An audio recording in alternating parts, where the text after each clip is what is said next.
I could feel myself losing oxygen and recall thinking to myself, this is how I'm going to die.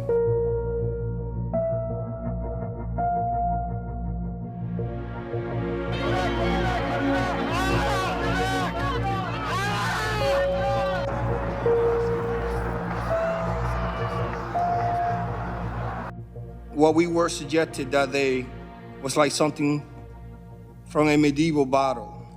We fought hand to hand, inch by inch, to prevent an invasion of the Capitol by a violent mob intent on subverting our democratic process. My fellow officers and I were committed to not letting any rioters breach the Capitol.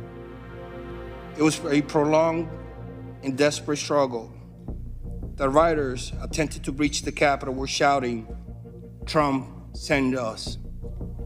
On that day, I participated in the defense of the United States Capitol from an armed mob of thousands determined to get inside. Because I was among the vastly outnumbered group of law enforcement officers protecting the Capitol and the people inside it. I was grabbed, beaten, tased, all while being called a traitor to my country. I was at risk of being stripped of and killed with my own firearm, as I heard chants of kill him with his own gun. I could still hear those words in my head today. I was effectively defenseless and gradually sustaining injury from the increasing pressure of the mob. Directly in front of me, a man seized the opportunity of my vulnerability. He grabbed the front of my gas mask and used it to beat my head against the door. He switched to pulling it off my head, the straps stretching against my skull and straining my neck. He never uttered any words I recognized, but opted instead for guttural screams. I remember him foaming at the mouth. Eventually, he succeeded in stripping away my gas mask, and a new rush of exposure to CS and OC spray hit me. A mob of terrorists were coordinating their efforts now, shouting, "Heave! Ho!" as they synchronized, pushing their weight forward, crushing me further against the metal door frame. The man in front of me grabbed my baton that I still held in my hands, and in my current state, I was unable to retain my weapon. He bashed me in the head and face with it, rupturing my lip and adding additional injury to my skull. One woman in a pink MAGA shirt yelled, "You hear that, guys? This nigger voted for Joe Biden." Then the crowd, perhaps around 20 people, joined in screaming, "Boo, fucking nigger." No one had ever called me a nigger while wearing the uniform of a Capitol Police officer. In the days following the attempted insurrection, other black officers shared with me their own stories of racial abuse on January 6th. One officer told me he had never, in his entire 40 years of life, been called a nigger to his face, and that streak ended on January 6th.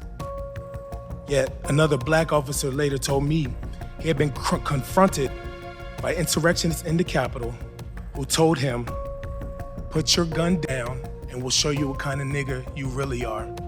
The crowd was overwhelmingly white males, usually a little bit older, middle-aged, older, but some younger.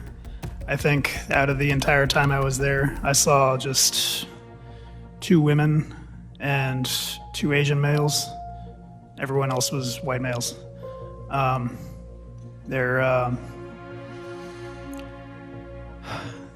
They didn't say anything especially xenophobic to me, but to my black colleagues and anyone who's not white. And some of them would try to recruit me. One of them came up to me and said, "Are you my brother?" There are many known organizations with ties to white supremacy who had a presence there.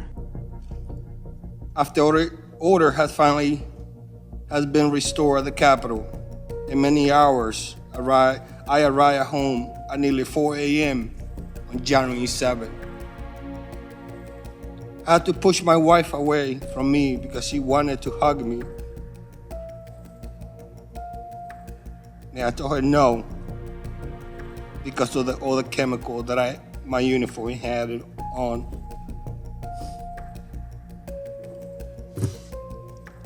Sorry.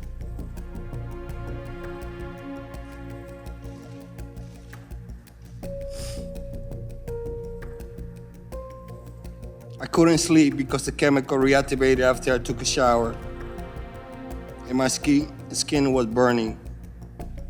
I finally fell asleep 2 hours later, completely physically and mentally exhausted.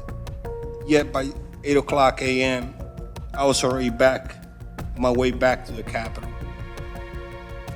What makes the struggle harder and more painful is to know so many of my fellow citizens, including so many of the people I put my life at risk to defend, are downplaying or outright denying what happened.